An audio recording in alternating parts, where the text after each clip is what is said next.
tenemos entre nosotros a un especialista, un profesor que es profesor en este momento de la Universidad de Washington y de la de Cleveland, que además ha publicado muchas cosas sobre estos temas, profesor de astronomía.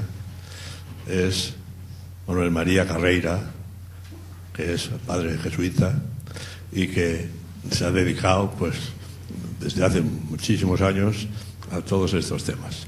Y además una persona de muchísimo nivel, de modo que en el coloquio le podéis preguntar muchas cosas que completamente seguro que os las responderá.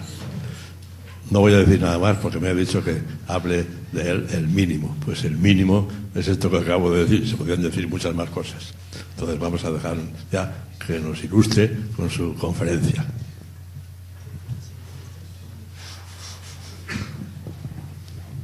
Muchas gracias y realmente es un gusto para mí hablar en este ambiente universitario y hablar de algo que yo creo que sí es enormemente interesante y que nos pone en el ámbito de una celebración múltiple, la celebración este año de 400 años desde que Galileo por primera vez miró al cielo con un telescopio.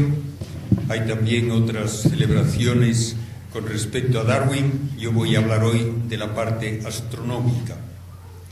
Antes de comenzar con lo que es la cosmología en el sentido técnico de la palabra, la cosmología moderna, quiero hacer notar unas cuantas ideas muy básicas. Primeramente, el concepto de ciencia es el estudio de la actividad de la materia y tiene que ser una actividad que puede, al menos en principio, comprobarse con un experimento y que da lugar a medidas.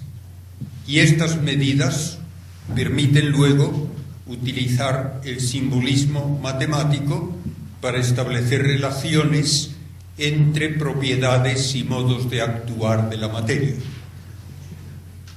Einstein tiene una frase muy digna de recordar. Dice que toda ciencia presupone una doble persuasión inicial, sin la cual es imposible hacer ciencia.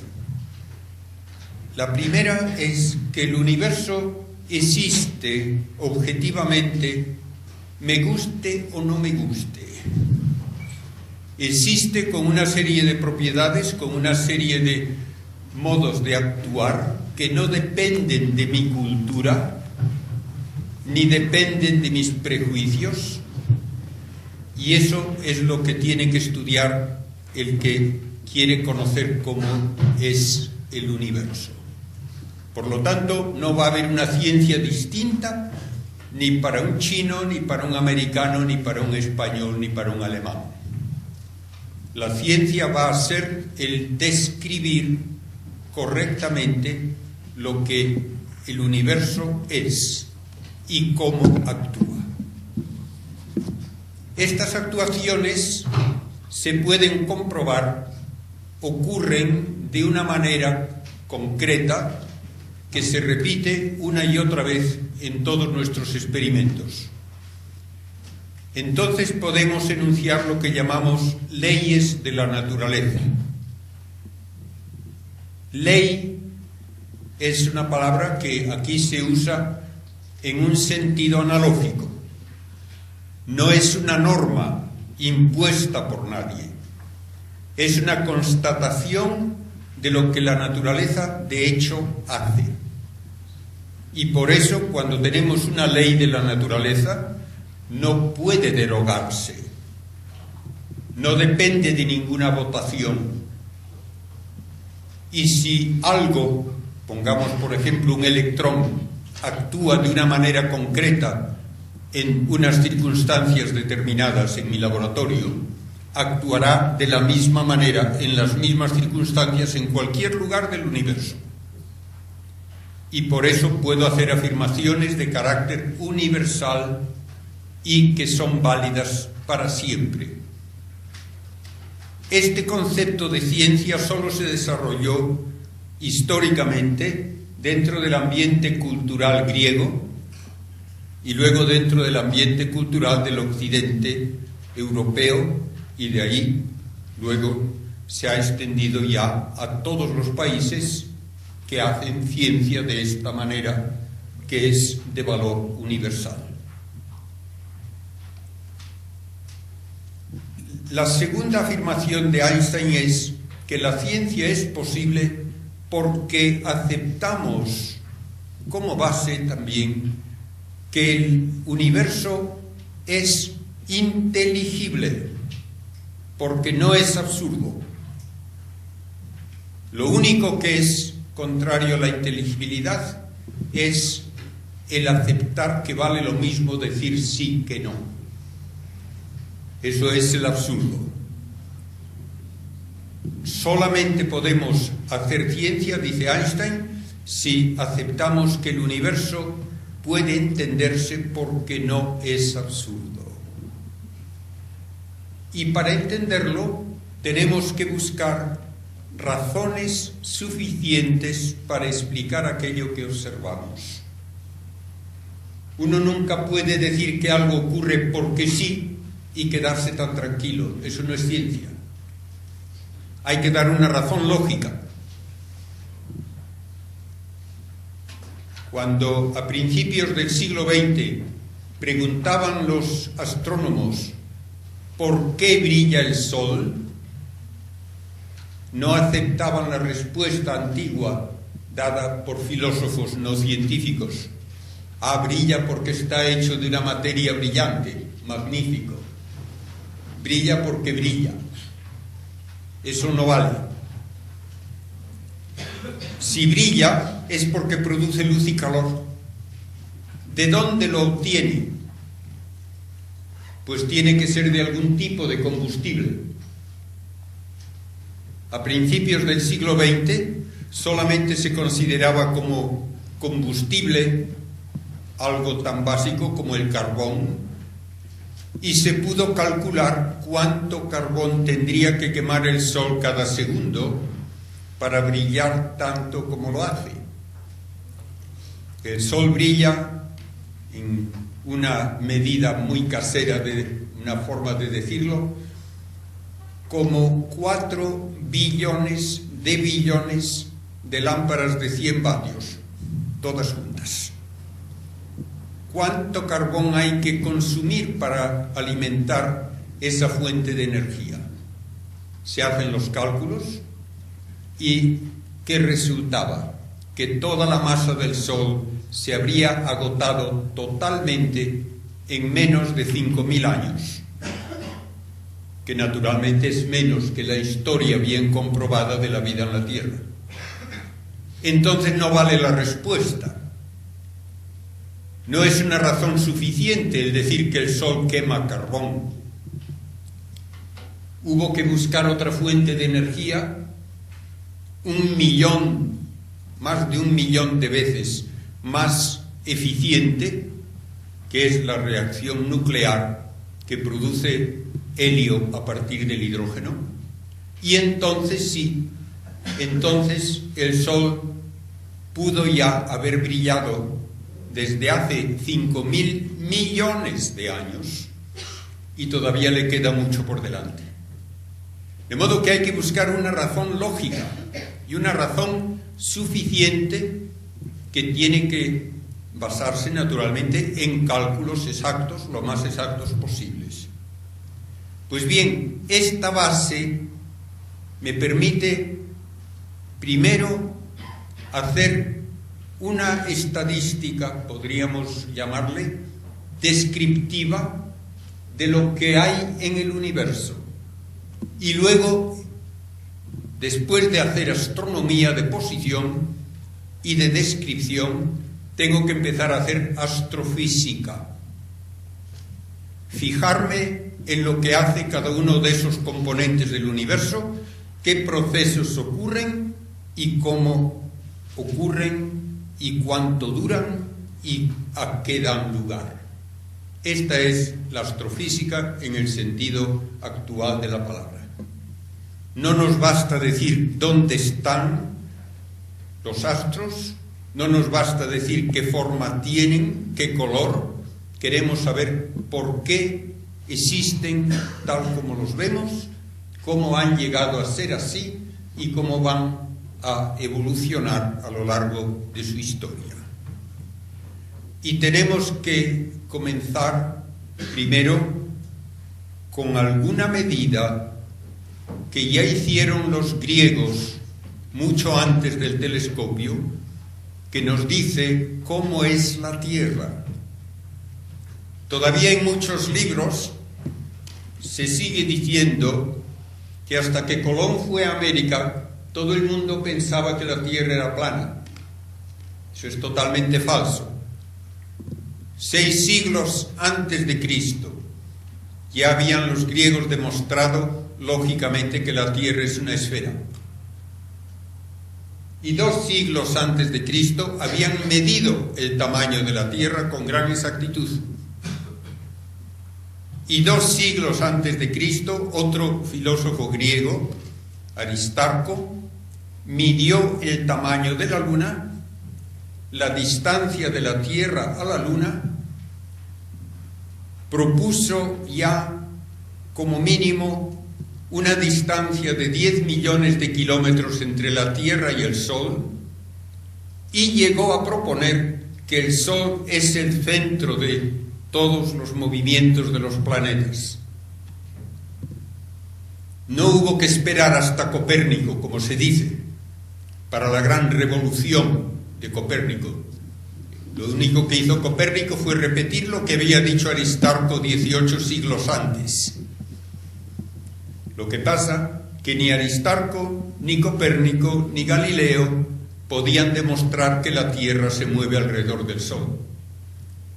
Porque lo más obvio es que si el Sol está a 10 millones de kilómetros de la Tierra, como había dicho Aristarco, como medida mínima, entonces, si uno está en enero a 10 millones de kilómetros del Sol a la derecha, en junio estará a 10 millones de kilómetros a la izquierda. Y parece lógico esperar que con ese cambio de lugar debe cambiar un poco el paisaje de estrellas. Y no cambia. Y porque no se podía observar este cambio, no se tomó como ciencia la idea de que la Tierra va alrededor del Sol en tiempo de Aristarco, ni tampoco en tiempo de Copérnico. Incluso Galileo, aunque le debemos realmente admiración por sus contribuciones, pero se equivocó creyendo que él tenía una prueba de este movimiento de la Tierra.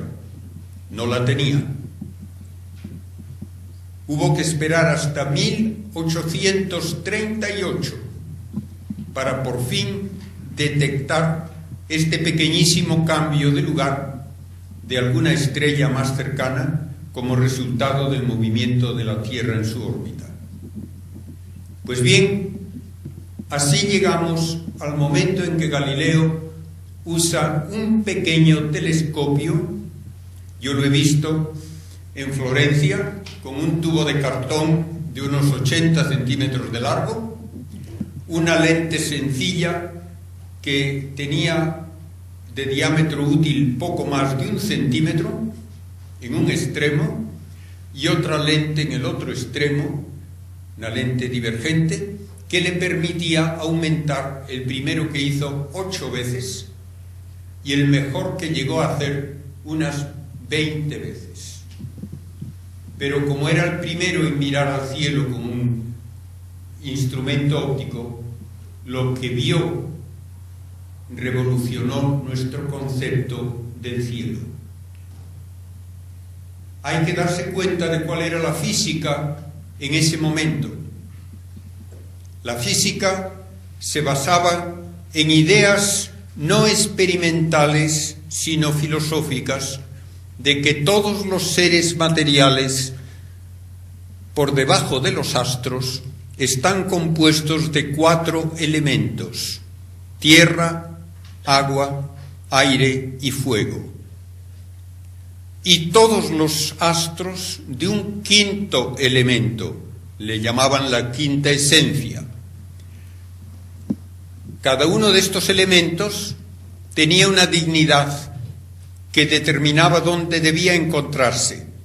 Los más dignos, más altos. Entonces los astros tenían que estar arriba, porque estaban hechos de ese quinto elemento, que además tenía la propiedad de ser inmutable, incorruptible, y que brillaba por su cuenta, y se movía siempre en círculos perfectos, y siempre tenía forma esférica. Eso explicaba que los astros estuviesen a gran distancia sobre nosotros y que no se cayesen, porque estaban en su propio lugar.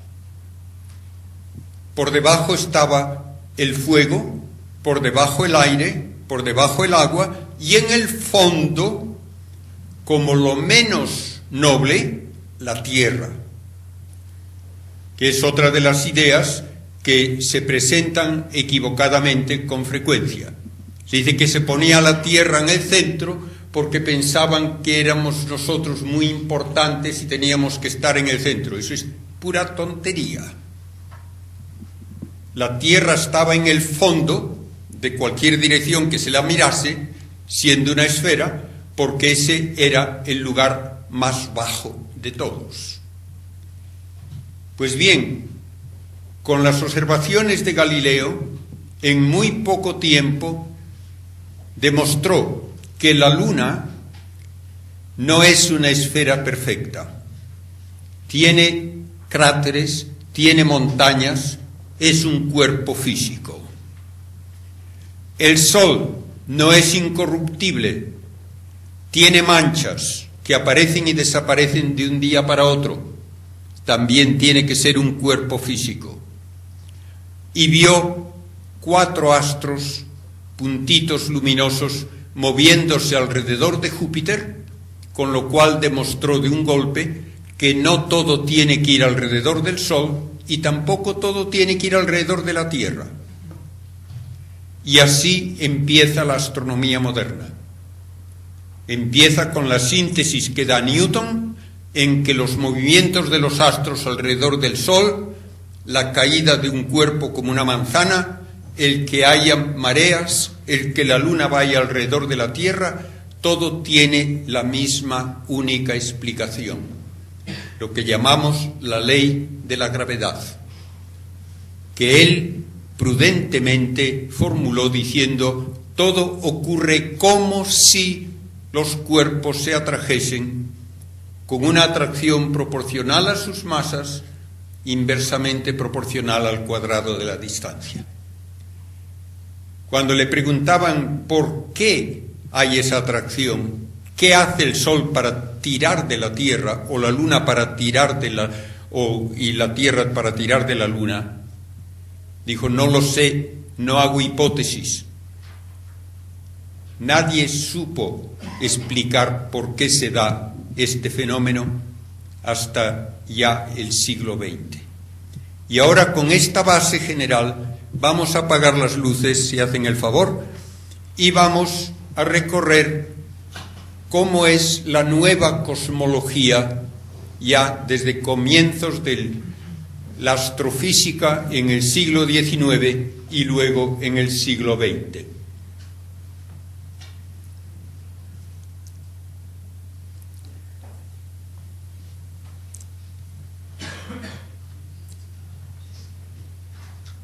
Aunque sé que no es costumbre dejarles a todos a oscuras, pero se ven mucho mejor las imágenes si no hay una luz parásita.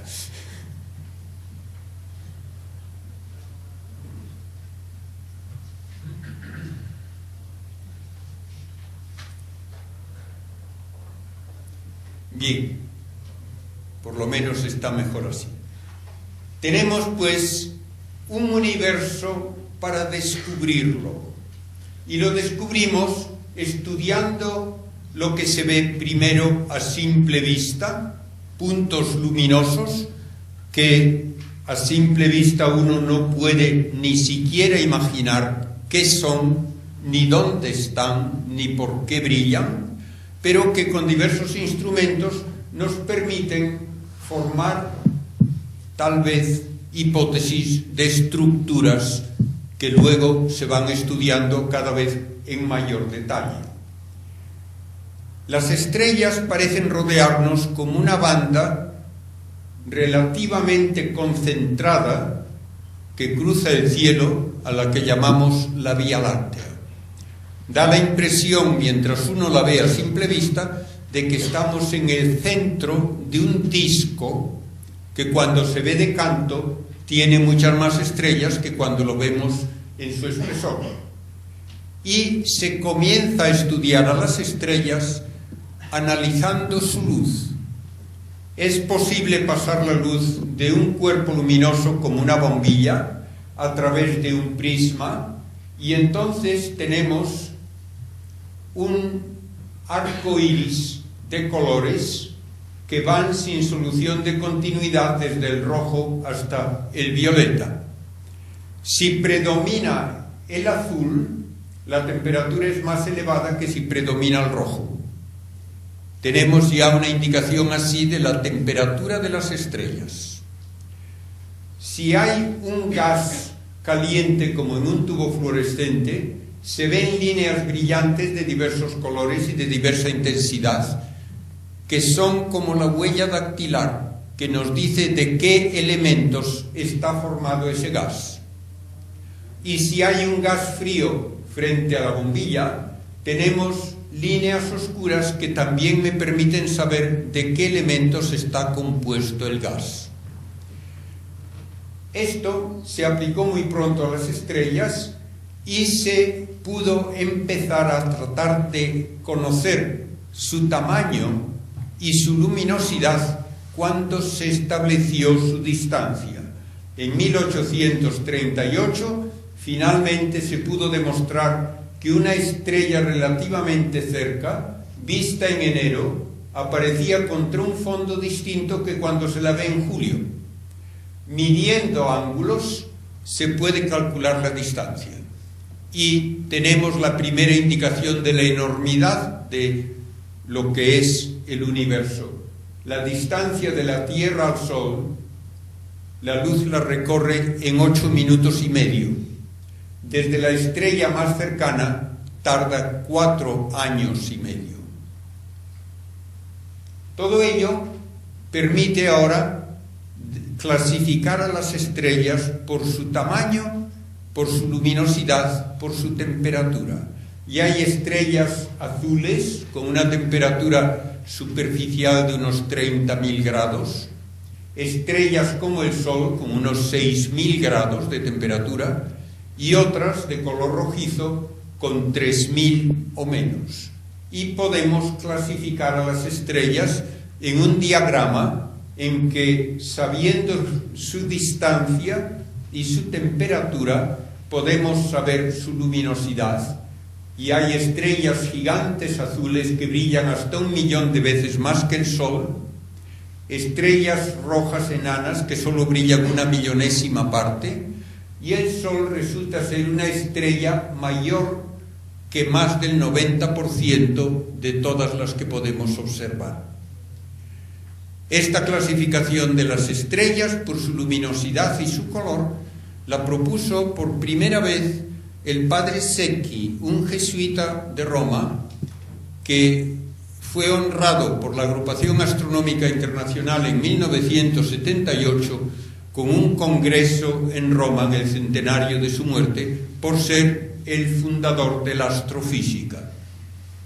Y ahora que ya tenemos a las estrellas clasificadas en términos de su luminosidad y de su masa, podemos calcular cuánto pueden durar.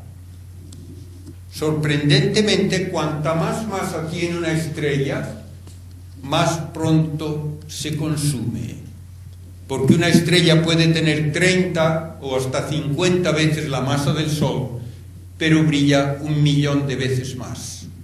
Entonces gasta el combustible mucho más aprisa y esa estrella se agota muy pronto. Una estrella como el Sol tiene una duración total de cerca de 10.000 millones de años y el Sol se encuentra ahora a la mitad de su vida. Las estrellas que menos brillan son las que más duran, aunque tienen poca masa.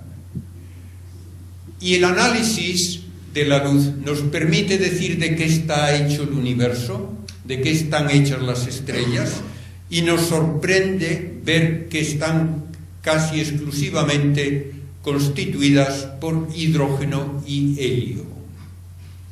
Dos elementos que apenas existen en la Tierra. El hidrógeno en la Tierra solo existe prácticamente en el agua. Y si yo tuviese aquí un globo terráqueo de unos 30 centímetros de diámetro, los océanos serían solamente la capa de barniz. Y si el globo pesase 4 kilos, los océanos pesarían solamente 1 gramo.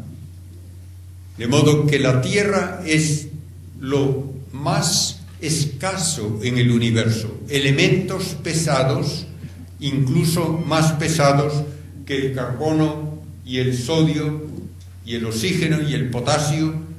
Una tercera parte de la masa de la Tierra es hierro. Y el resto, sobre todo, silicio y oxígeno. De modo que la Tierra no es un lugar típico del universo desde el punto de vista de su composición.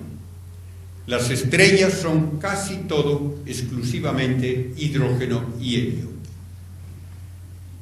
A principios del siglo XX, el estudio de cúmulos de estrellas, que llamamos cúmulos globulares, que pueden tener hasta 1 millón de estrellas en un volumen donde en nuestra vecindad solo habría 50 estrellas, permitió saber que el Sol, con su cortejo de planetas, no está en el centro de la Vía Láctea. Está en un borde, y las estrellas todas que vemos como la banda de la Vía Láctea son estrellas que están a unos cientos o miles de años luz de nosotros, el tiempo de viaje a la velocidad de la luz. Pero la Vía Láctea tiene este halo enorme de estrellas en cúmulos globulares que forman como un volumen esférico alrededor de ese disco donde está la órbita solar. El Sol va alrededor del centro, dando una vuelta en 250 millones de años, arrastrando consigo a los planetas. La luz tarda 100.000 años en cruzar este disco, y el disco contiene aproximadamente la masa equivalente a 200.000 millones de soles. Esta es la Vía Láctea tal como nos la da la ciencia del siglo XX. Si uno lee libros escritos a comienzos del siglo, todo eran exclamaciones admirativas de lo enorme que es el universo. Y esto es solo el comienzo, porque esta es nuestra ciudad cósmica.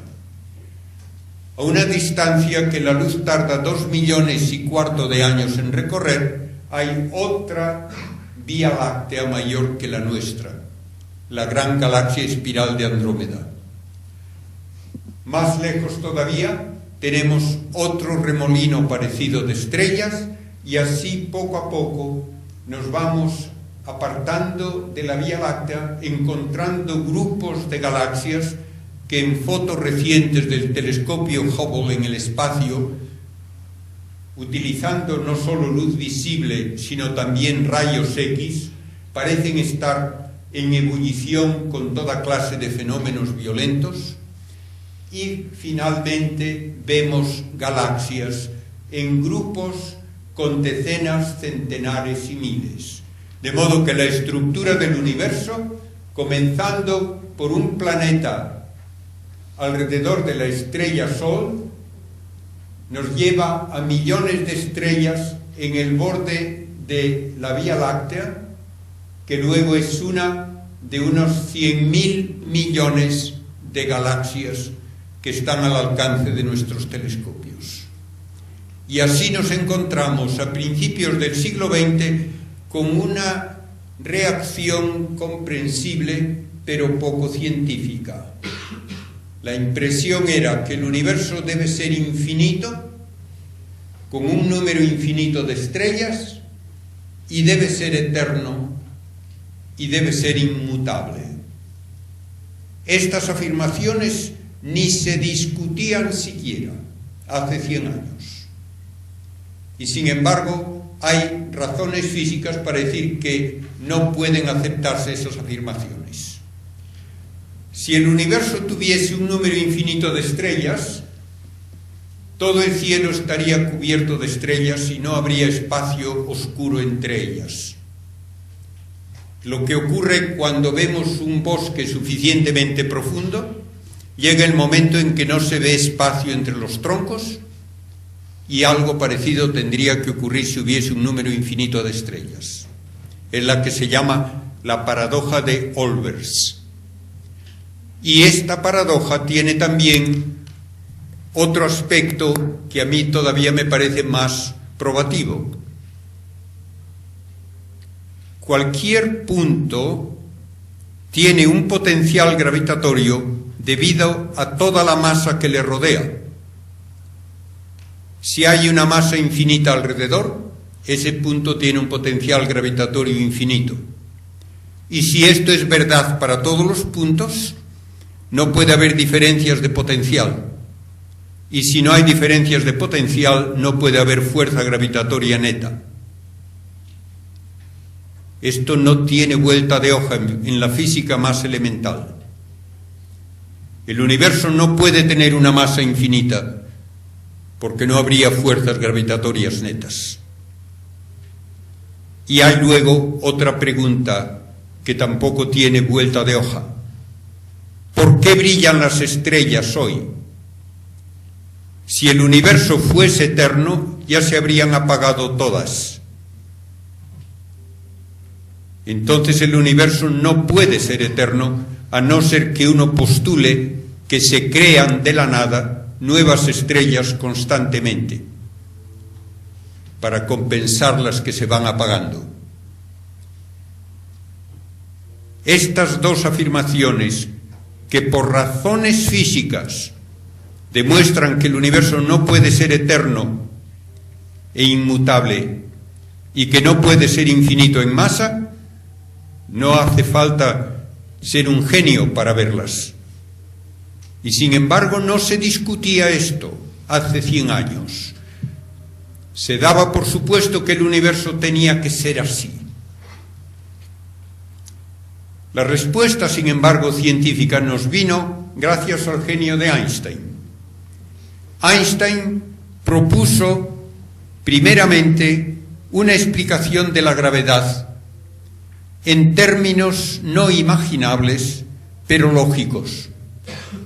Según él, la gravedad no es una fuerza con la que un cuerpo tira de otro, sino que la gravedad es una distorsión del espacio tridimensional hacia una cuarta dimensión.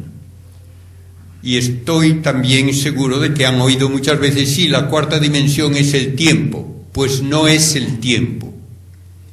Uno no puede distorsionar el espacio hacia pasado mañana. Tiene que ser una cuarta dimensión espacial que no podemos imaginar, pero que tiene que ser perpendicular a las otras tres. Y Einstein propuso que las órbitas de un cuerpo alrededor de otro se deben a que esa órbita va por un espacio en el que la línea recta es imposible, porque el espacio está deformado por la presencia de masa. Y así pudo él explicar algo que se sabía que no correspondía a las ecuaciones de Newton.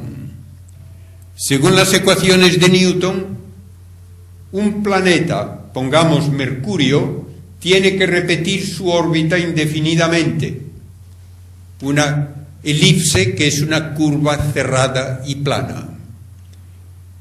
En realidad no ocurre así.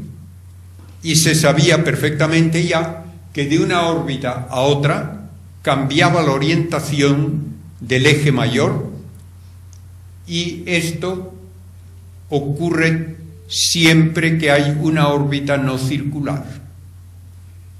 Según Einstein, lo que pasa es que el espacio cerca del Sol está más deformado que lejos, y por tanto allí la curvatura de la órbita es mayor, y por eso avanza lo que se llama el perihelio, el punto más cercano al Sol de una órbita a la siguiente. Esto que se había comprobado y que no se podía explicar en términos de las leyes de Newton, queda predicho y comprobado por la relatividad general de Einstein.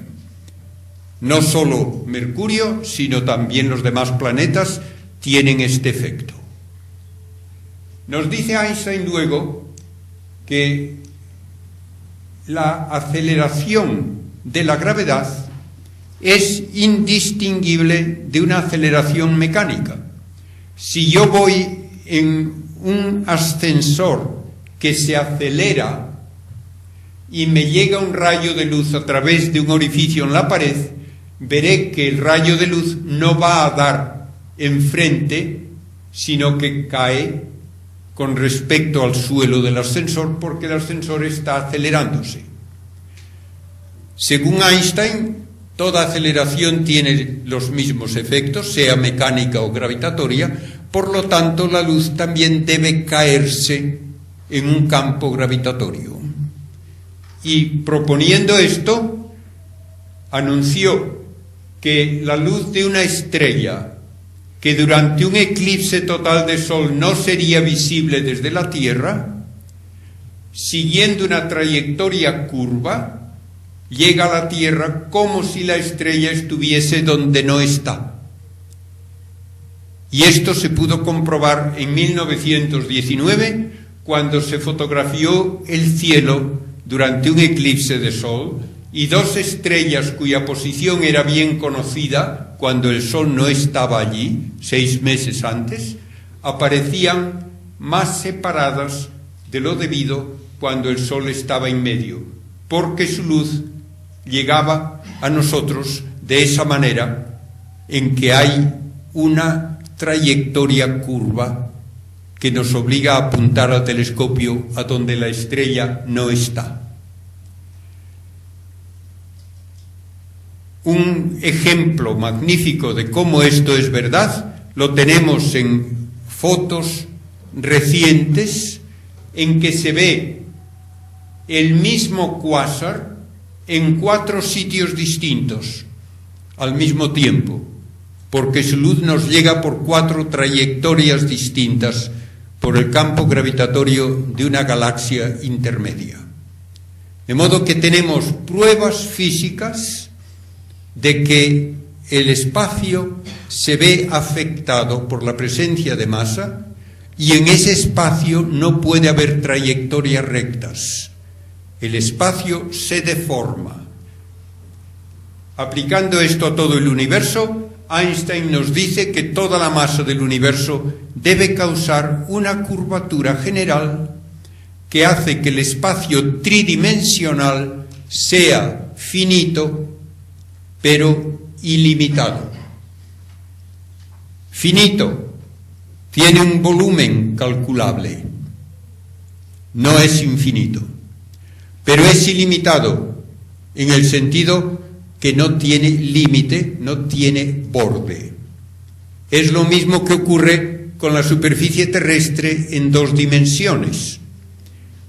La superficie terrestre sabemos perfectamente cuántos kilómetros cuadrados tiene, pero yo puedo recorrer toda la Tierra y nunca encuentro un borde, nunca encuentro un límite.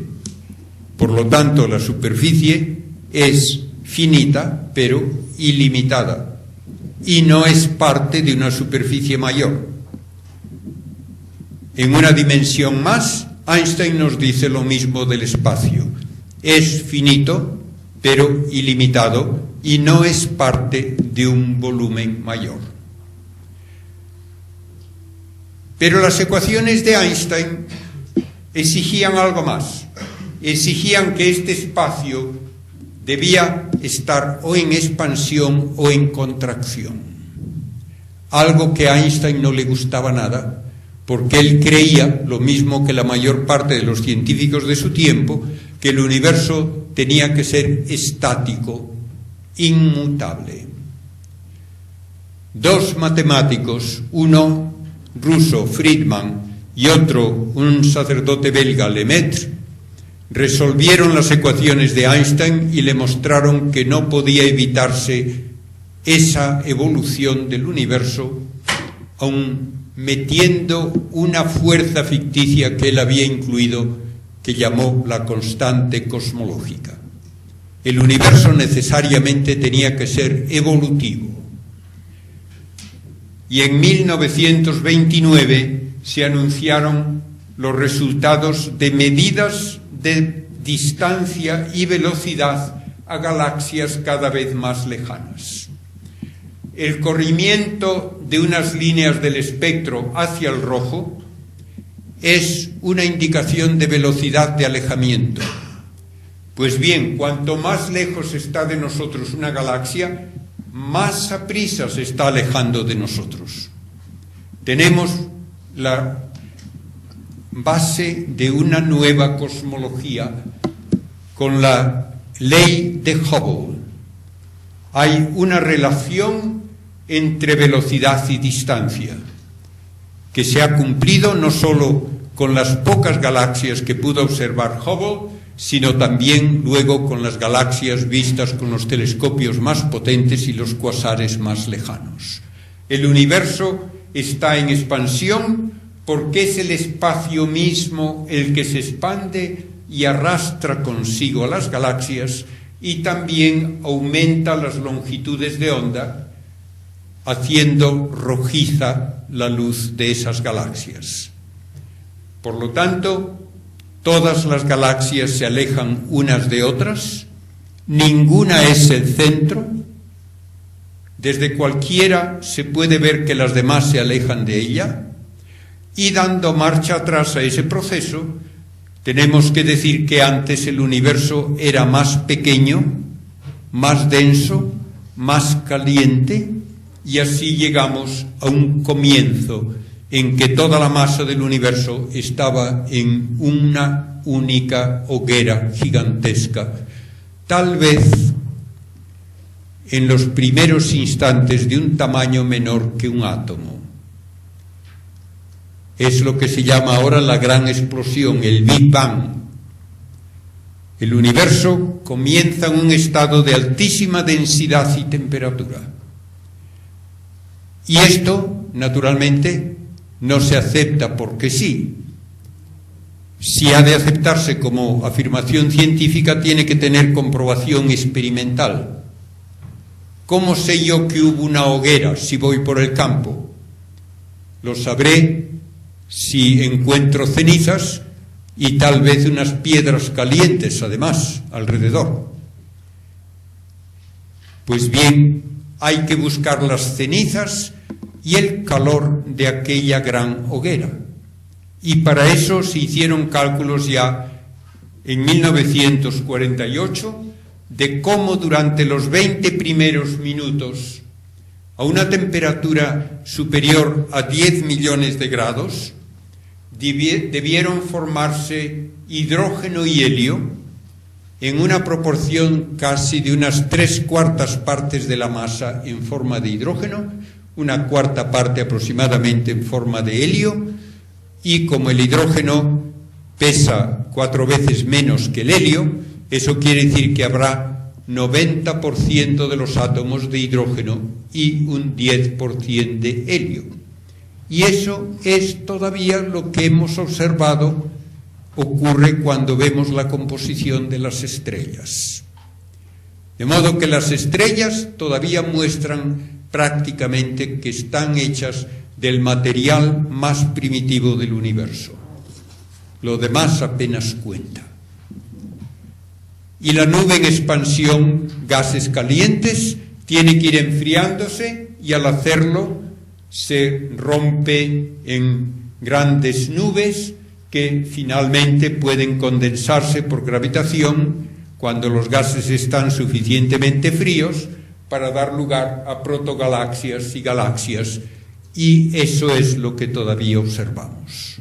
Pues bien, se calculó también que cuando la nube de gases se hizo transparente porque su temperatura descendió por debajo de los 3000 grados, la radiación ya pudo expandirse por todo el universo y debe llenar todavía el universo.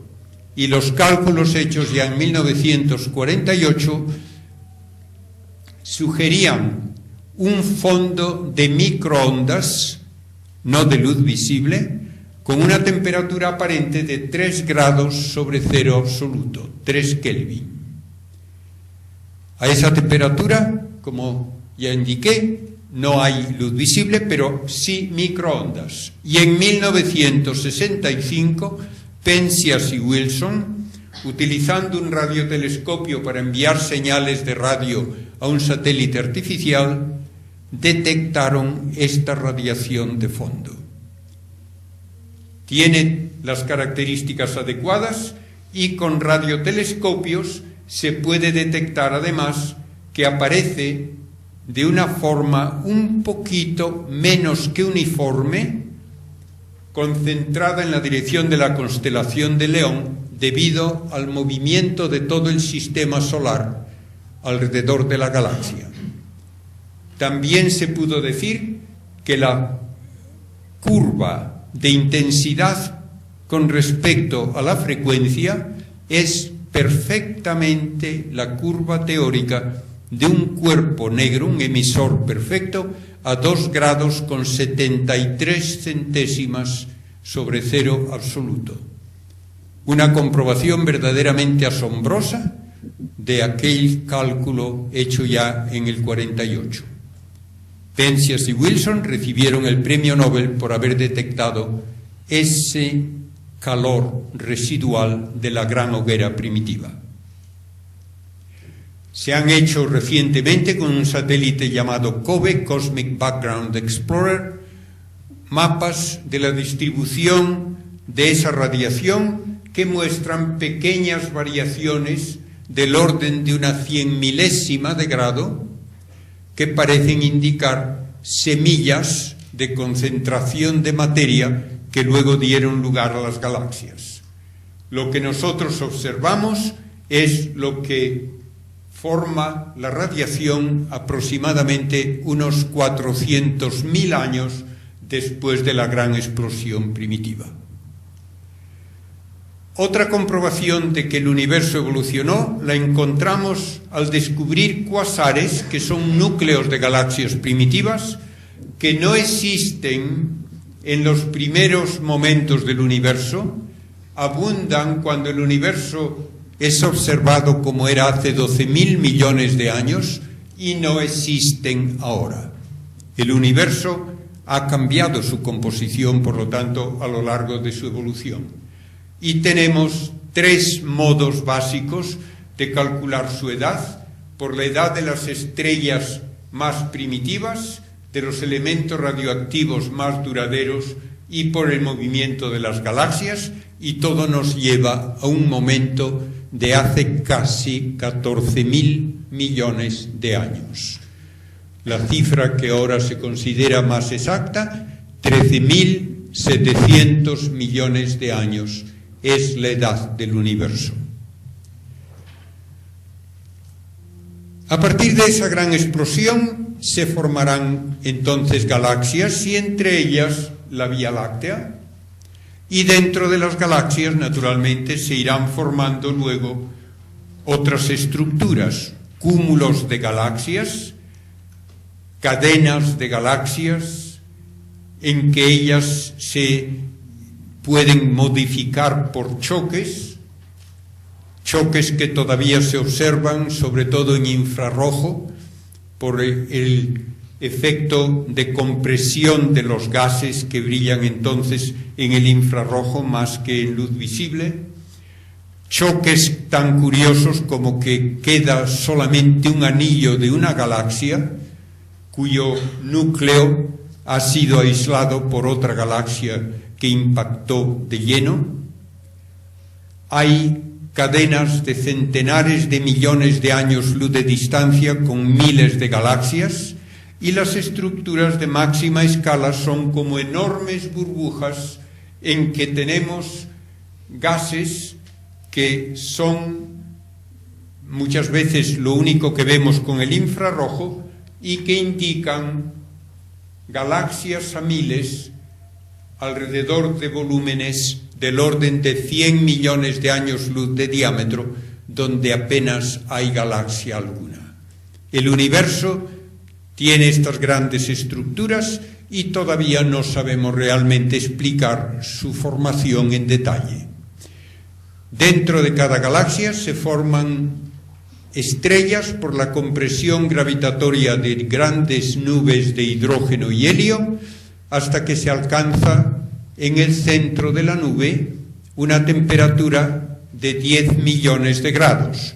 Entonces comienza a brillar la estrella por reacciones nucleares que transforman hidrógeno en helio, y eso es lo que mantiene su luminosidad casi constante durante un 90% de su existencia.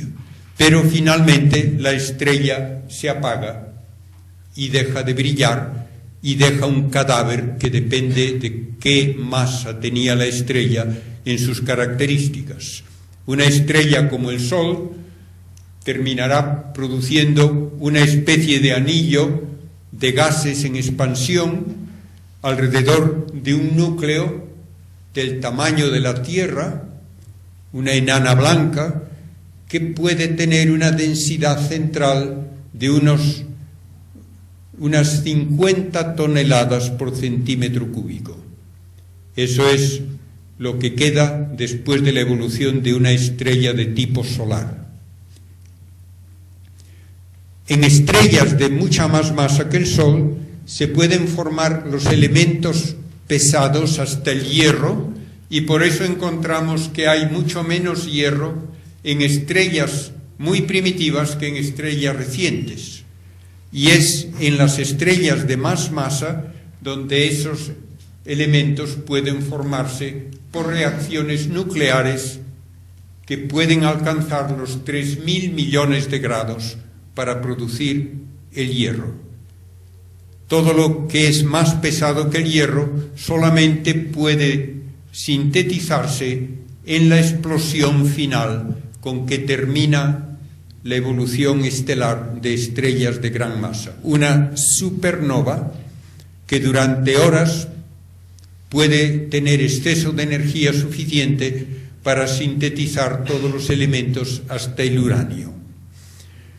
Alguna cosita de oro que tengamos, de plata, de cobre, de platino, son ceniza de supernovas, estrellas mucho mayores que el Sol, que explotaron mucho antes de que se formase el planeta Tierra. De todo ese material se pudieron formar luego los planetas rocosos como es la Tierra. El cadáver de una estrella de ese gran tamaño puede ser lo que llamamos una estrella neutrónica. Su diámetro es aproximadamente comparable a una ciudad, unos 10 a 20 kilómetros de radio, y su densidad central alcanza los 1.000 millones de toneladas por centímetro cúbico. Y en el caso más extremo, cuando el cadáver pesa 3 veces más que el Sol o más, tendremos lo que llamamos un agujero negro, en que ya no puede hablarse ni siquiera de una cifra para la densidad, porque teóricamente esa materia ya invisible se comprime sin límite dentro de un volumen inaccesible a nuestros experimentos.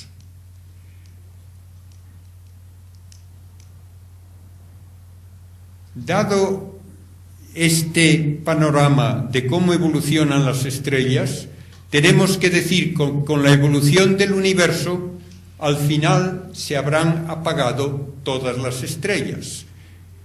Y entonces uno puede preguntarse si esa evolución del universo corresponde a lo que llamamos un universo abierto o cerrado.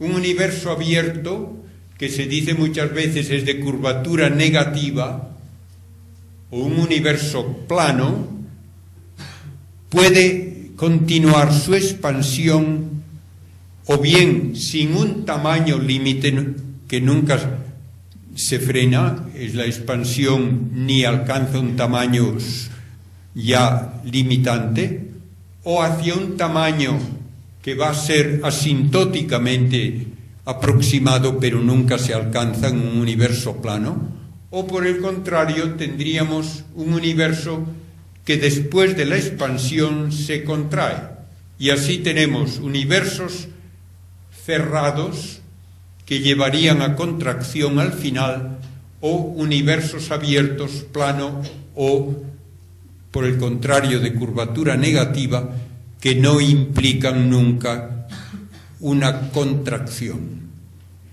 Por alguna razón psicológica hay señores y científicos que quieren que el universo sea reciclable y por tanto que opinan que tiene que contraerse y volver a tener otra gran explosión y así indefinidamente.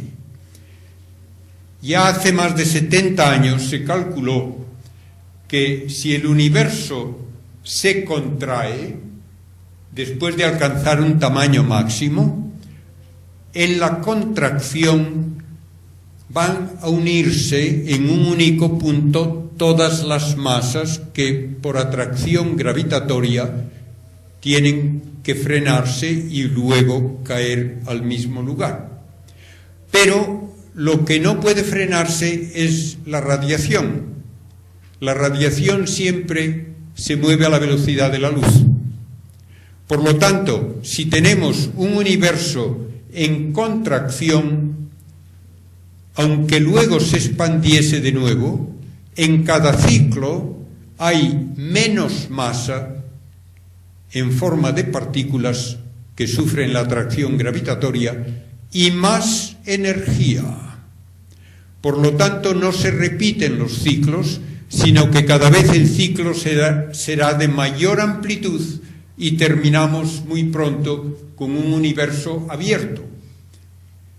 Por tanto, con un universo que va a ser una inmensa burbuja de vacío, oscuridad y frío. Y esto, naturalmente, puede parecer desagradable.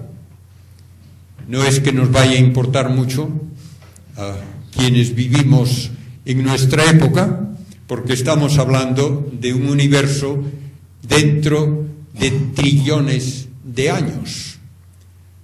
Las estrellas se habrán apagado ya todas cuando hayan pasado 10 billones de años y la expansión del universo debe continuar hasta que llegue el momento en que hasta los mismos agujeros negros se evaporan, por lo que llamamos la radiación de Hawking, y el final es eso, universo que es espacio vacío, oscuro y frío, con una radiación tenuísima que va acercándose más y más al cero absoluto, pero sin alcanzarlo nunca. Contra esa idea se proponen a veces hipótesis nuevas, hipótesis de una nueva cosmología que quiere encontrar una razón que evite ese final en una síntesis de las 4 fuerzas de la naturaleza que la física admite: la gravitatoria, la electromagnética, la nuclear fuerte y la nuclear débil. No hay todavía esa síntesis. Nadie ha conseguido todavía una única formulación para las 4 fuerzas. Podemos decir que estamos en el límite de lo conocido experimentalmente cuando hablamos de los componentes de la materia, el átomo, que por fuerza electromagnética tiene los electrones alrededor del núcleo, el núcleo donde los protones y neutrones están unidos por la fuerza nuclear fuerte, y la fuerza nuclear débil permite convertir una partícula en otra, por ejemplo, un protón en un neutrón más un electrón. Bien, todo eso puede uno decir, en teoría, podría llegar a darnos una formulación unitaria de la fuerza nuclear débil y la electromagnética. Se ha conseguido la unión. Con la fuerza nuclear fuerte no se ha conseguido todavía, y hay dudas de que se pueda meter la fuerza gravitatoria en una única síntesis, pero se trabaja en ello. Si hay esa unificación de fuerzas, el protón debe ser inestable a muy largo plazo. Su vida media, se calculó originalmente, debía ser del orden de 10 elevado a 30 años, un 1 seguido de 30 ceros. Se buscó su desintegración en una serie de experimentos que debían haberla detectado si esa era su vida media, y no se encontró prueba alguna de que se desintegre, por lo cual hay que suponer que hay que añadir por lo menos un par de ceros a esa cifra, y ya resulta técnicamente imposible prácticamente el hacer el experimento, de modo que no hay comprobación experimental de que el protón sea inestable. Otra idea que se ha manejado es que el universo pudo comenzar siendo pura energía, y si fuese pura energía, entonces en esa pura energía las cuatro fuerzas estarían unidas. Pero de pura energía deben formarse cantidades iguales de materia y de antimateria, y eso no ocurre. En el universo solo hay, en gran escala, materia y no hay antimateria. ¿A qué se debe esa falta de simetría? Se dice a que hay una pequeña irregularidad en la fuerza nuclear débil que hace que por cada par de partícula y antipartícula haya una partícula de más. Y por eso se pueden convertir en energía todos los pares completos, pero queda la partícula que no tenía contrapartida. Si esto fuese así, debería haber en forma de energía aproximadamente 100 millones de veces más masa que la que hay en forma de partículas, y eso no es verdad. De modo que tampoco vale esto como una solución lógica. Recuerdo que hablando con otro astrónomo del Observatorio Vaticano, cuando le dije esto, llegó el momento en que dijo, pues tal vez tengamos que renunciar a la conservación de masa y energía. Y digo, yo antes renuncio a esa hipótesis, que no tiene prueba alguna, que es el que el universo haya comenzado siendo pura energía.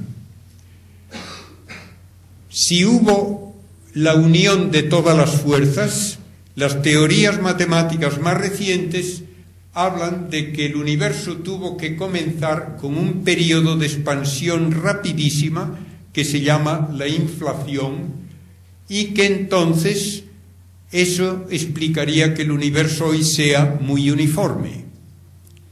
Pero tampoco hay prueba para esta teoría de la inflación. Por ahora no tiene prueba experimental alguna. Podría mencionar otra serie de ideas, pero no quiero pasarme del tiempo que supongo ya ha llegado al límite que ustedes normalmente tienen de 1 hora, y por tanto voy a decir simplemente que todas estas teorías puramente matemáticas, por ahora sin comprobación experimental, podría ser que recibiesen algún apoyo si el CERN, el gran acelerador de partículas de Suiza, llega a demostrar que hay algunas consecuencias verificables experimentalmente de varias de las teorías que hoy se proponen.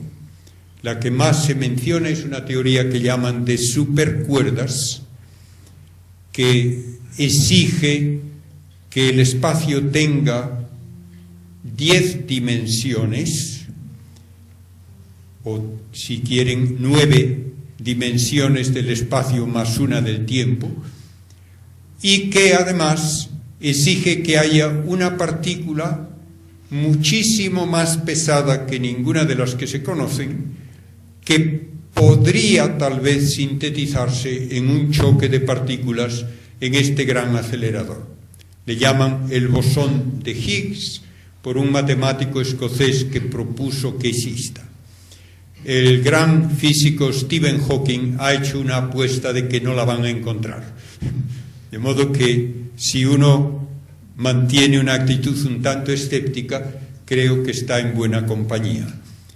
Realmente tenemos que decir que no entendemos a la materia, sabemos solamente cómo ha evolucionado a partir de esa gran explosión, pero no hay nada que nos diga por qué el universo comenzó como comenzó y no de otra manera.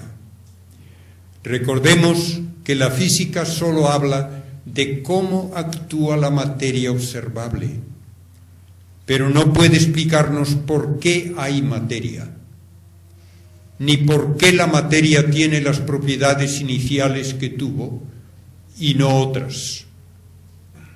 Y es pedir demasiado a los experimentos el que nos respondan a esas que son preguntas más bien metafísicas.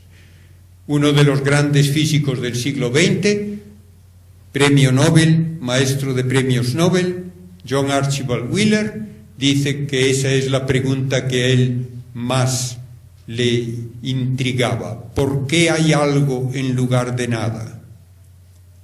Naturalmente, ningún experimento ha de contestar a esa pregunta. Y de la misma manera, también él preguntaba qué relación hay entre las propiedades de la materia del universo ya en su primer momento y el que haya un universo habitable por nosotros casi 14.000 millones de años más tarde. Todo ello nos llevaría a una serie de discusiones mucho más amplias que lo que puede hacerse en una única conferencia. Espero que lo que les he dicho les dé por lo menos una idea de lo mucho que se ha avanzado en los últimos 100 años. Ya entendemos básicamente a las estrellas, ya sabemos las estructuras del universo en las diversas escalas. Podemos hablar de cómo fue esa gran explosión y hemos encontrado las cenizas y la radiación de esa gran hoguera. Y podemos hablar ahora de cómo va a terminar el universo según las leyes físicas. Si podemos, además, llegar a una síntesis de orden matemático de las 4 fuerzas, ese es el sueño de los físicos de hoy. Pero el problema que ahí se encuentra, y es el gran misterio de la física actual, es que la relatividad de Einstein y la mecánica cuántica son 2 pilares de la ciencia moderna perfectamente basados en muchos experimentos, cada uno en su campo, pero son conceptualmente incompatibles y nadie sabe cómo casarlos. Tenemos que usar la gravedad según Einstein, tenemos que usar la teoría general de la relatividad según Einstein cuando hablamos de todas las grandes estructuras del universo, y tenemos que hablar de la mecánica cuántica cuando hablamos de cómo era el universo en esos primeros momentos en unos tamaños de orden atómico o menor. Y nadie puede todavía darnos una síntesis de esas 2 grandes teorías. Mientras esto no se consiga, tendremos que decir que no entendemos el universo. Y finalmente, con una frase de Steven Weinberg, un gran físico, premio Nobel por la síntesis de la teoría del electromagnetismo y la fuerza nuclear débil, la fuerza electrodébil, en su libro Los 3 primeros minutos termina con una frase desoladora. Un universo tan maravilloso que produce tantas cosas a lo largo de miles de millones de años para luego destruirlo todo. Y así dice él, cuanto más conocemos el universo, más absurdo parece. Y si uno solo ve la evolución material, realmente esa es la única consecuencia que se puede tener. Gracias a todos por su atención y espero que haya alguien joven que pueda contribuir más a este conocimiento donde todavía va a haber seguramente muchas sorpresas. Gracias de nuevo.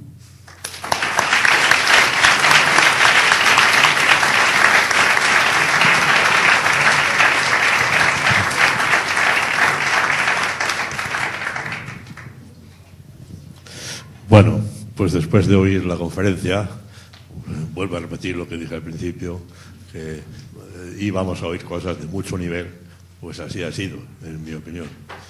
Vamos a ver qué preguntas ha suscitado todo esto que acabamos de oír. ¿Se pueden preguntar?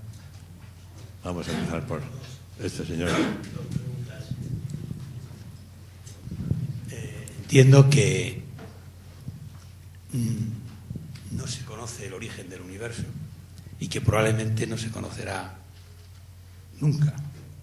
Y otra segunda, y es ¿qué sentido tiene el origen? No le oigo bien, por favor. La primera la ha oído. La primera es que entiendo que no se conoce el origen del universo antes de los 10 elevado menos 43 segundos. O sea, el primer átomo no se sabe por qué estaba ahí. ¿O qué había antes de ese primer átomo? ¿O quién lo puso? ¿O qué lo puso? Le voy a contestar a esto primero porque ha mencionado una palabra que yo debía haber mencionado y que nos cuesta trabajo utilizar. A la pregunta de qué había antes, la física contesta de una manera que puede parecer un juego de palabras, pero no lo es. No había antes. Porque el tiempo es un parámetro de la materia. Por lo tanto, cuando uno habla en física ¿qué es la materia?, da una definición que suele hacerse así en física, es operativa. Cada uno puede hablar de algo solamente por su modo de actuar. No tenemos una intuición de las esencias. ¿Qué es materia para un físico? Es todo y solo aquello que puede tener alguna interacción por una de las 4 fuerzas, por lo menos. La gravitatoria, la electromagnética, la nuclear fuerte y la nuclear débil. Y esto abarca partículas, energía, vacío físico, espacio y tiempo. Todo eso es materia. Por tanto, si comenzó a existir el universo, comenzó a existir todo eso de un golpe. Y no se puede hablar ni de un espacio previo, ni de un tiempo previo. La segunda es ¿qué sentido tiene? Primero, tampoco se conoce el origen de la vida. ¿Y qué sentido tiene la inteligencia como sentido de la vida a nivel cosmológico, no terráqueo? Dentro del estudio del universo material no se puede hablar de qué sentido tiene algo, porque eso nunca lo va a medir con un experimento. Por eso hay que pasar de una actitud de preguntas físicas a preguntas metafísicas. Y esas, naturalmente, tienen que utilizar los datos de la ciencia, pero tienen que ir por una nueva metodología hacia algo nuevo. ¿Qué sentido tiene el universo? Primeramente, como ya he dicho, eso no lo va a responder ningún experimento. Lo único que se puede hacer es inferir tal vez un sentido de pensar qué ocurriría si alguna de las propiedades de la materia fuese distinta de lo que es.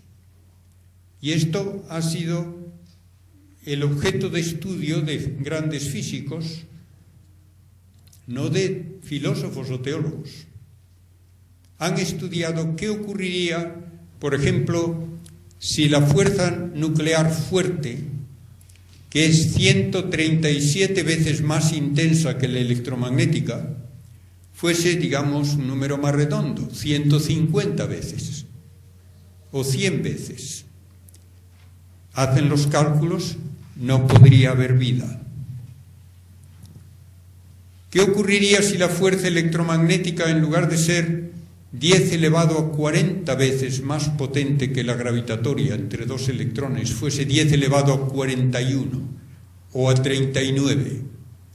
No podría haber vida. ¿Qué ocurriría si el protón, que pesa 1836 veces más que el electrón, pesase, por ejemplo, 1900 o 1800? No podría haber vida.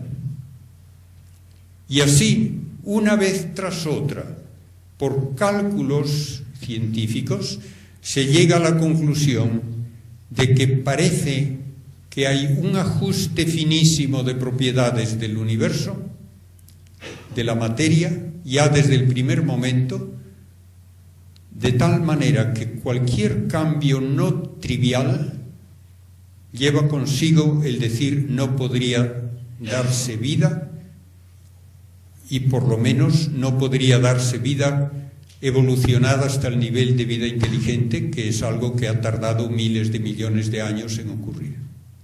Por lo tanto, ahí se busca un sentido y se enuncia, y lo repito, esto lo han hecho físicos, con el título de el principio antrópico, que viene a decir que el universo es como es porque tiene el ajuste de propiedades adecuado para que pueda finalmente aparecer la vida inteligente.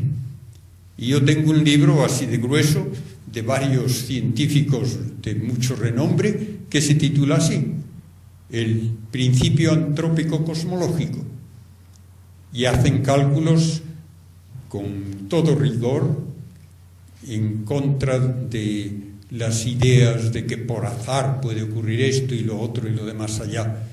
Pues dice no, aquí uno no puede menos, como dice también Wheeler, de sentir como que el universo estaba preparándose para nuestra existencia. Naturalmente esto no es física, esto no es ciencia, es una metafísica basada en los datos y los cálculos científicos, pero no es ni debe presentarse como ciencia física. Pero puede dar entonces una respuesta a la pregunta de si tiene sentido el universo. Tiene sentido si se ve como hecho con gran precisión para que pueda existir la vida humana, la vida inteligente, por lo menos en un sitio. No sabemos de otro, pero por lo menos en un sitio sí. De modo que tenemos ahí una base de datos sobre la cual tenemos que inferir tal vez una respuesta para la pregunta de si el universo tiene sentido. Bien, vamos a ver la siguiente pregunta.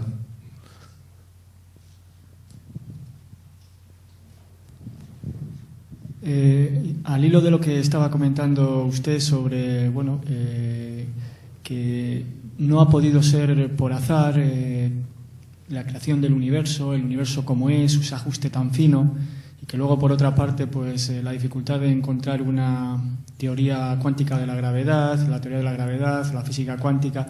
Sin embargo, usted ha comentado también que quizá en los momentos iniciales todo se reducía a un átomo, a una estructura cuántica en realidad. Entonces, ahí entiendo que la física cuántica podría dar algún tipo de explicación, algún tipo de pista, pero o al menos lo que yo he leído al respecto es que en la física cuántica es un poco el terreno de la probabilidad, de la no certeza, de un abanico de posibilidades que se concreta en un determinado momento de la medida. Entonces, ¿cómo esa física que usted estaba comentando, relacionándolo con la metafísica, este factor de la mecánica cuántica en cuanto al reino de la probabilidad, de alguna forma, podría aportar algo o dar alguna pista adicional? Muchas gracias. Sí, nos metemos ahí en un modo de hablar que muchas veces yo quisiera que fuese más preciso, más exacto. La mecánica cuántica no nos dice que las cosas ocurren porque sí. La mecánica cuántica nos dice que no podemos predecir el resultado de un experimento con toda exactitud, y la razón más básica es porque nunca podemos conocer con toda exactitud todos los parámetros iniciales simultáneamente, porque unos excluyen a otros. De modo que uno no puede conocer simultáneamente con toda exactitud la energía de un proceso y el tiempo que tarda en realizarse, ni puede conocer simultáneamente con precisión absoluta el lugar, la posición de una partícula y su momento lineal. Pero no dice que las cosas ocurran porque sí, porque eso no es una respuesta. No hay ningún tipo de libre albedrío en las partículas elementales. Lo que tenemos que decir al momento inicial del universo es que si es verdad, que no lo ha demostrado nadie, que toda la masa del universo estaba en un volumen menor que un átomo, entonces habría que tener en cuenta a la mecánica cuántica. Pero, como digo, esto no lo ha demostrado nadie. Nadie sabe cómo ha comenzado el universo. Las teorías de inflación intentan precisamente decir que si en ese momento estaba todo tan concentrado, también a esa energía enorme todas las fuerzas debían actuar como una. Y cuando se separa por descenso de temperatura la fuerza gravitatoria de las otras tres, que se libera gran cantidad de energía que produce la expansión que llaman de inflación. Pero esto es mera teoría matemática que, como no existe esa teoría de unificación de fuerzas, por ahora no tiene nada más que una posibilidad matemática que puede tomarse en serio o no. Yo al menos no sé de ningún experimento, ningún dato que obligue a aceptar esa situación inicial ni esa inflación. A mí me da lo mismo que me digan que el universo sería arbitrario, que comenzase siendo solo materia y solo ya partículas a una temperatura muy elevada, o que se me diga que comienza siendo un bloque donde todas las fuerzas están unidas. Si no hay un estado previo del cual deducir cómo es ese primer momento que estudia la física, cualquier conjunto de propiedades se puede decir que es arbitrario. A mí me da lo mismo que me digan que es arbitrario el que el universo comience siendo uniforme, o que me digan que se hace uniforme porque es arbitrario también el que comience siendo pura energía con inflación. Yo no veo que se gana gran cosa en escoger una alternativa sobre otra. No tenemos datos. El único dato que tenemos del comienzo del universo es que se formó hidrógeno y helio en una proporción adecuada para que durante unos 20 minutos la temperatura fuese superior a los 10 millones de grados. Ese es el único dato experimental que tenemos, porque luego encontramos esa proporción de hidrógeno y helio y encontramos también la radiación por enfriamiento de esa masa inicial. Bien, vamos a ver la siguiente pregunta. Por aquí detrás parece que van a preguntar algo. ¿Vais a preguntar algo? Por aquí, por esta zona. Yo haría una única pregunta. Aquí. Ah, bueno.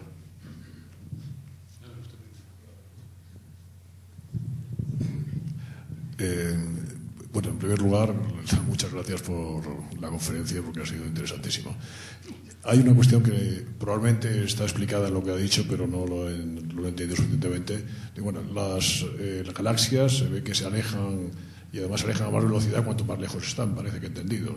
No sé, que parece que se detecta que se alejan a más velocidad de nosotros o del punto que quieras cuanto más distancia están.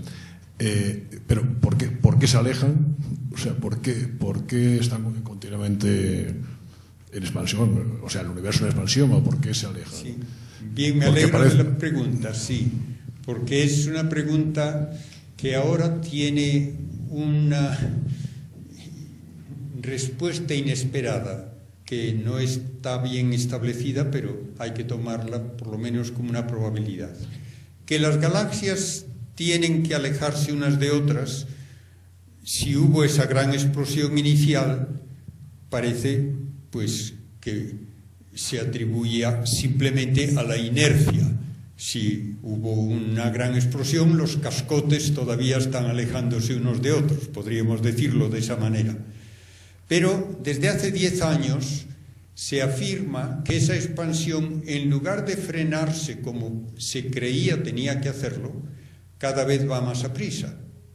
Y a ello le lleva, según una manera de hablar ahora muy común, una energía oscura, una energía del vacío que no se sabe qué es ni por qué la hay, pero que lleva a que las galaxias cada vez se vayan apartando más a prisa unas de otras. De modo que la expansión del universo al principio, podemos decir, se frenaba, pero ahora va así, ahora va acelerándose. Bien, hay sus más y sus menos en eso. Primero, solo hablan de que esto se descubrió hace 10 años por unas supernovas muy lejanas que parece que indican que el universo antes se movía más despacio que ahora. Ya hace más de 20 años se dijo que algunas observaciones indicaban que el universo parecía estar acelerando su expansión. Tengo yo un artículo de Scientific American, Investigación y Ciencia, me parece que ya del año 80 y algo, en donde están ya 2 astrónomos hablando de eso. No se les cita ahora, sin embargo. Pero bueno, ¿qué es lo que ocurre? Que hay la posibilidad de que tengan que introducirse de nuevo la idea de Einstein de una constante cosmológica que representa una energía del vacío que produce antigravedad. Esto yo por ahora lo considero una hipótesis meramente matemática, por 2 razones.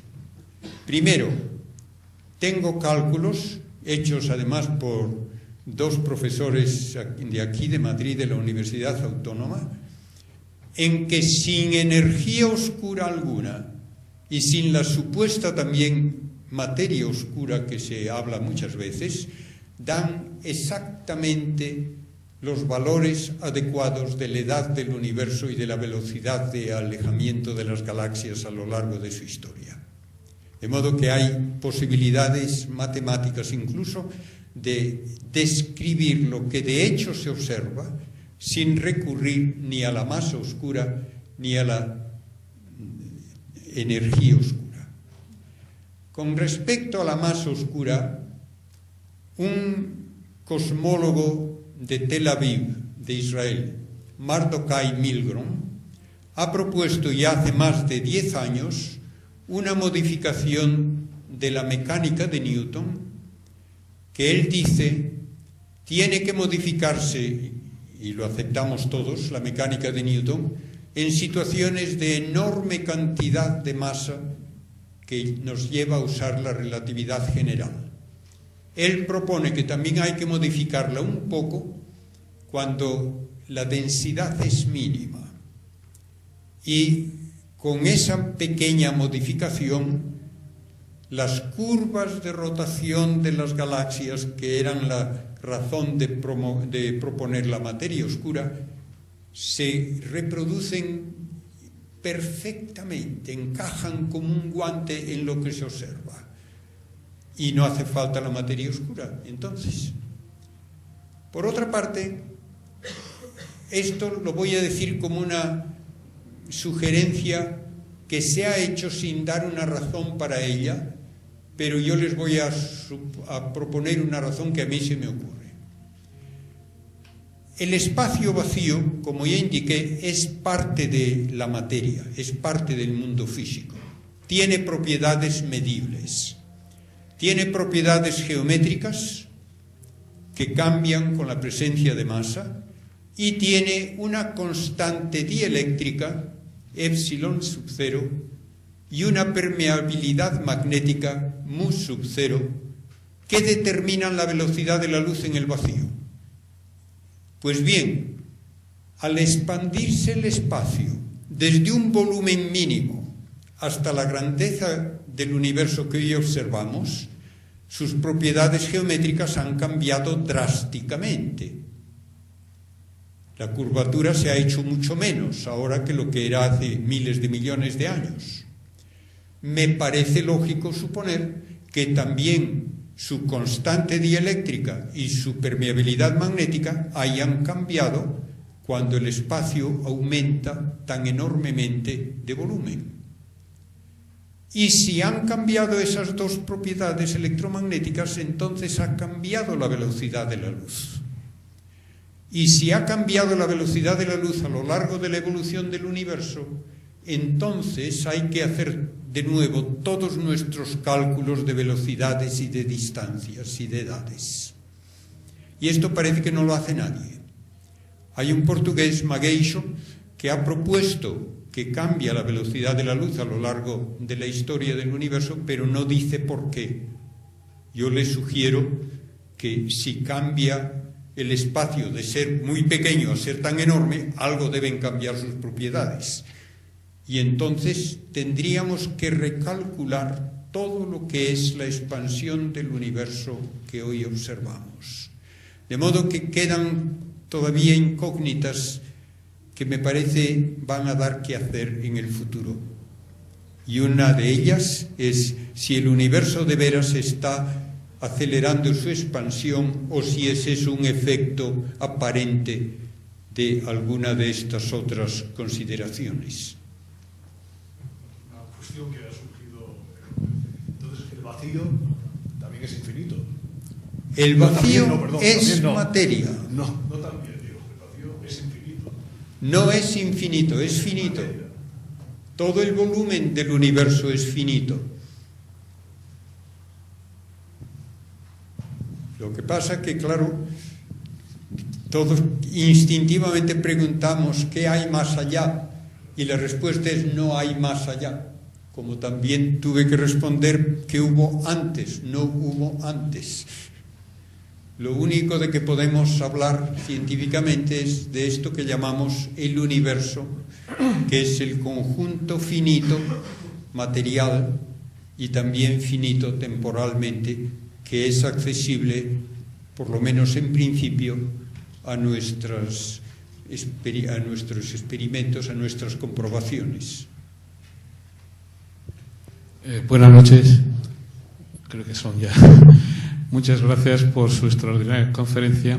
Y yo realmente iba a hacer la pregunta que ya está usted respondiendo, de que cuando leemos que la materia observable solamente es un 4% y que el resto es o materia oscura o energía oscura, bueno, pues usted ya parece que está dando estas explicaciones, aunque ahora me desconcierta un poco saber que algunos profesores cercanos aquí no necesitan esos conceptos, cuando el 96% de la materia o de la energía no se sabe dónde está. Tiene usted toda la razón, y por eso algunas veces se dice de una forma muy gráfica que verdaderamente estamos en una situación penosa si tenemos que admitir que el 90 y tantos % de lo que hay en el universo no tenemos ni idea de lo que es.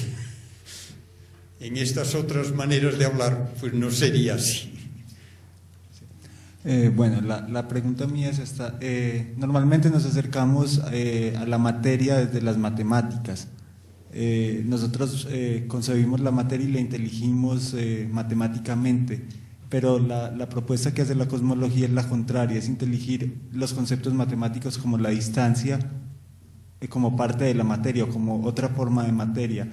Es un concepto que no me queda muy claro y que me hace replantear qué es masa y qué es el universo también, porque yo lo concebía como una prolongación de las distancias, como el sitio donde está la masa que puede inteligir. Mire, yo les recordaría algo muy elemental. La matemática es una invención humana para hablar de relaciones cuantitativas, pero no tiene por qué referirse a la realidad.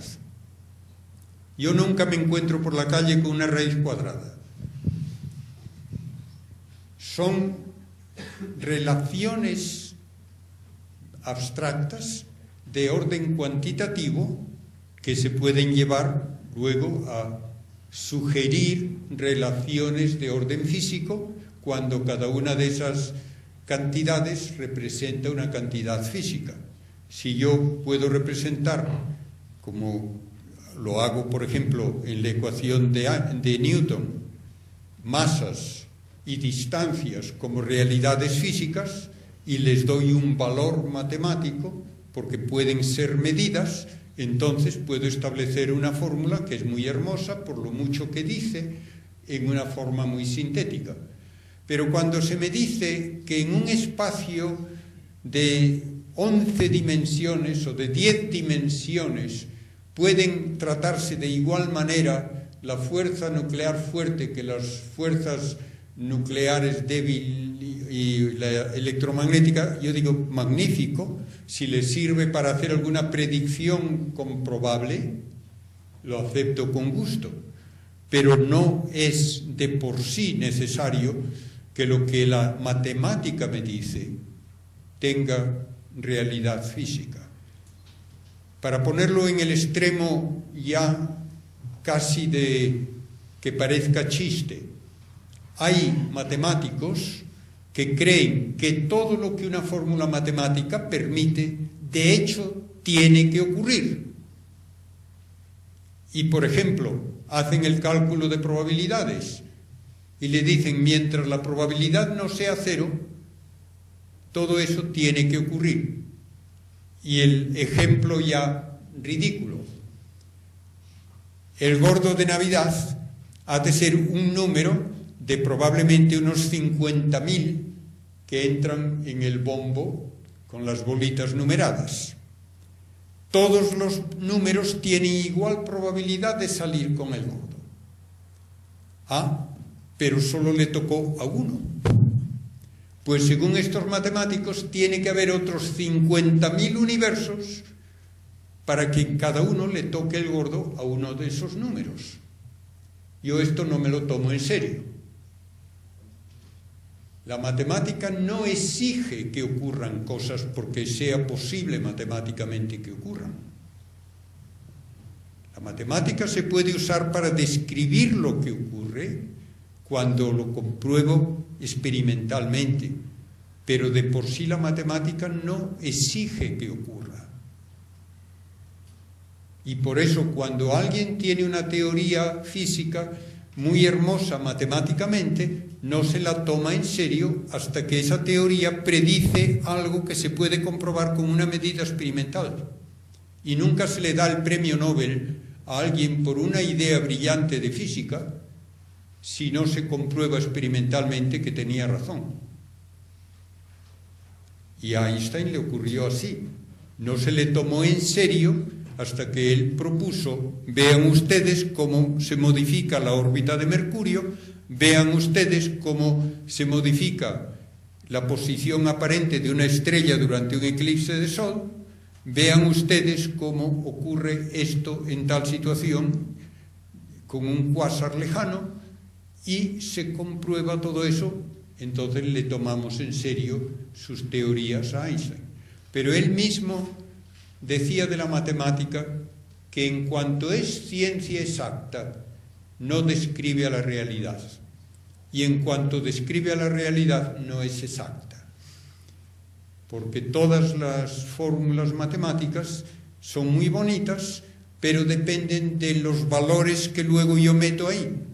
Y esos valores siempre tienen un margen de error. Y por tanto, me doy cuenta que los cálculos matemáticos finalmente tienen aplicabilidad dentro de esos márgenes de error y nada más. Y en algunos casos, pues ni eso. ¿Tiene alguna realidad un tiempo imaginario, como el que metió Stephen Hawking en sus ecuaciones para evitar el comienzo del universo? No.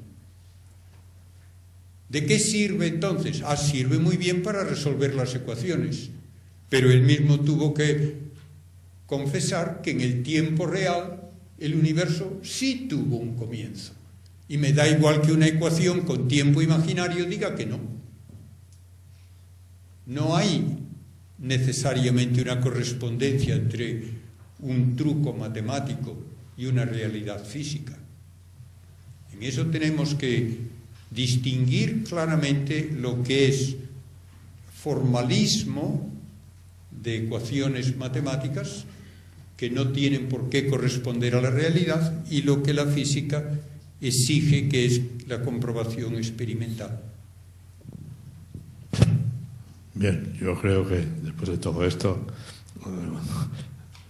no parece que pueda haber muchas preguntas. Ha sido un tema pues sumamente muchas gracias profundo. a todos por su interés. Bueno, muchas gracias por lo que nos acaba de decir.